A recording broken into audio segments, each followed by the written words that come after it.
Selamat malam Jumat sedulur-sedulurku semuanya, selamat datang di channel Sketsa Misteri 99.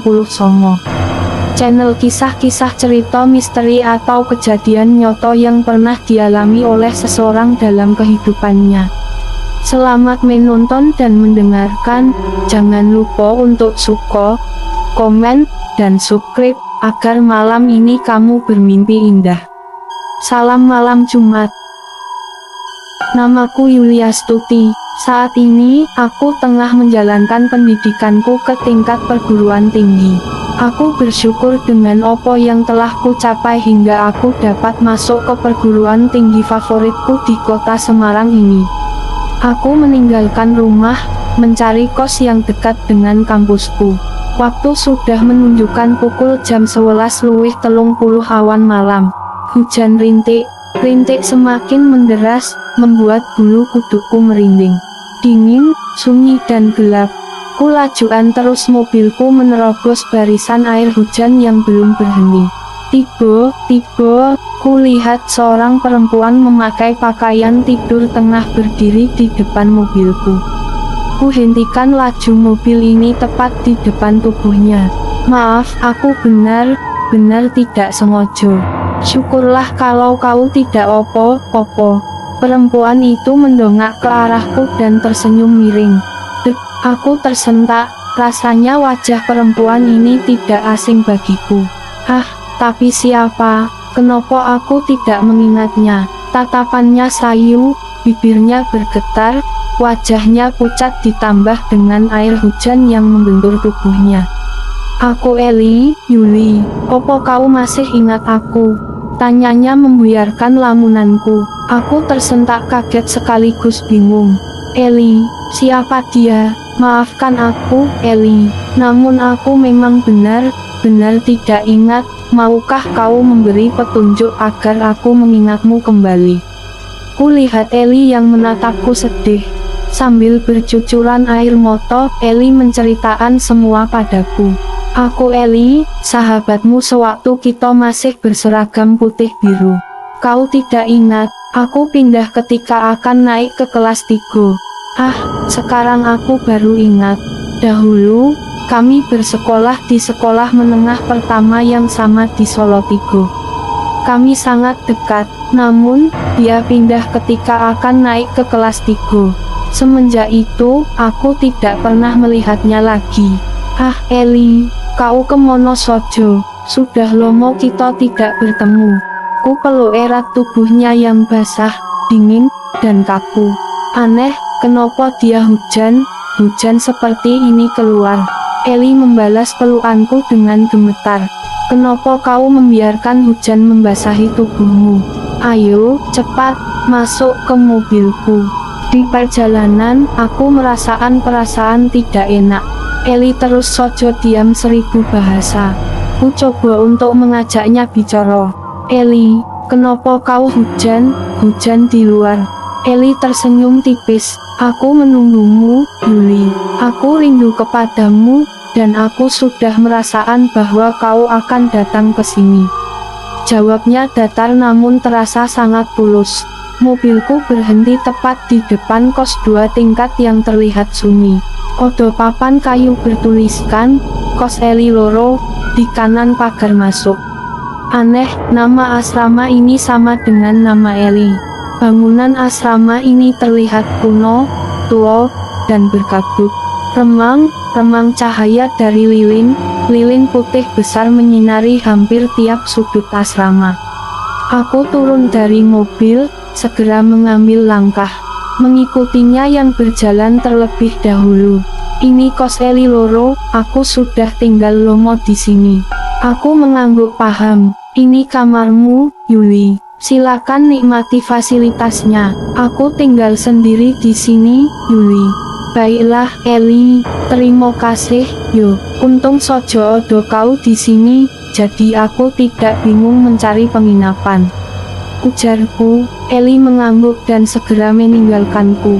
Matahari memunculkan sinarnya. Aku mengerjapkan mata, mencoba menyesuaikannya dengan cahaya yang masuk.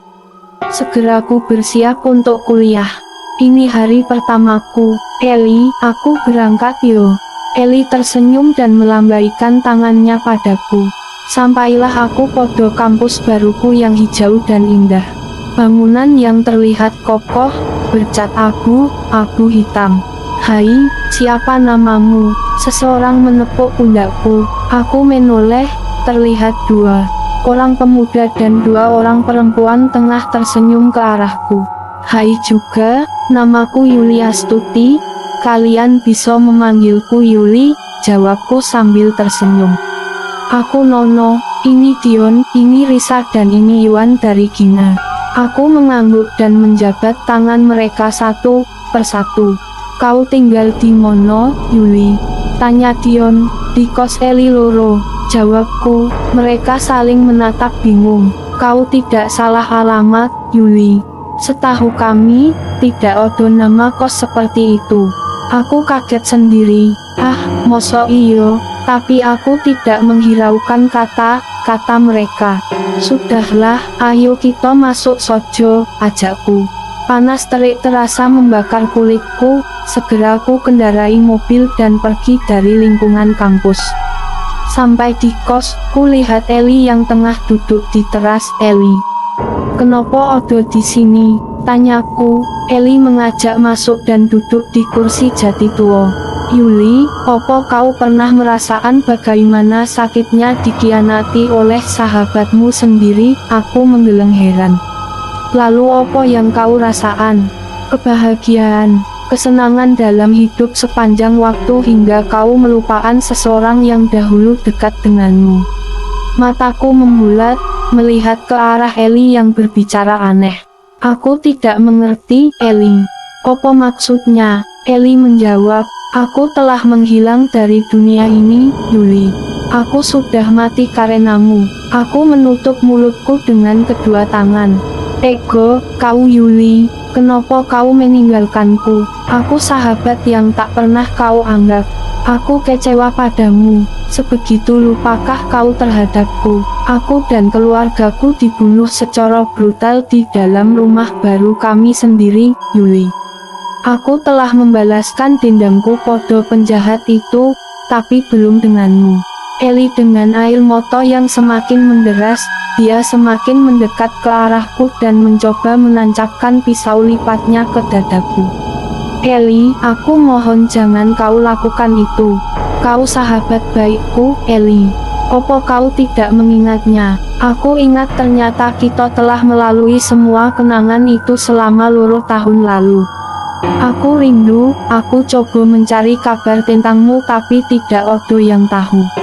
Aku menjerit sekuat mungkin. Aku sangat ketakutan dan histeris. Eli sahabat baikku dahulu, telah menjadi hantu yang mempunyai dendam meluap terhadapku. Tiba-tiba, dia berhenti dan memelukku erat. Aku pikir kau melupakanku, Yuli. Maafkan aku. Tangisku semakin menjadi-jadi. Aku tidak akan melupakanmu, Eli.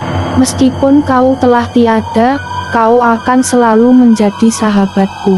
Aku menangis memeluknya, tak sadar aku sampai tertidur. Setelah itu, aku tidak tahu lagi apa yang terjadi. Hujan rintik kembali turun, membasahi tanah dengan nisan bertuliskan nama sahabatku. Membasahi tubuhku, bercampur dengan aliran air mata. Aku haru.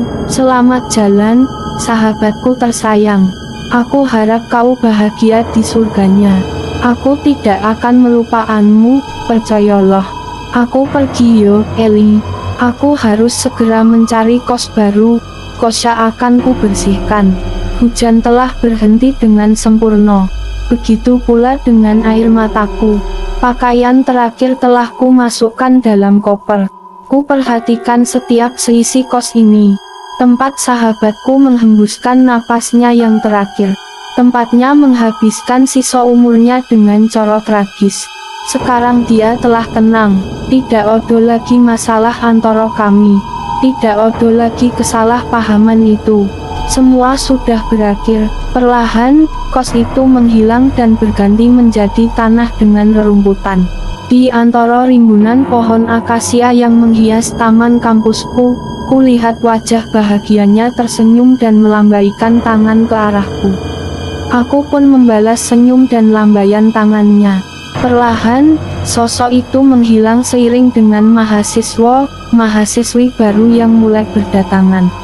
Yuli telah menemukan tempat tinggal baru, dan hari itu, membereskan barang-barangnya. Ia juga memisahkan barang yang masih dibutuhkannya dan yang tidak.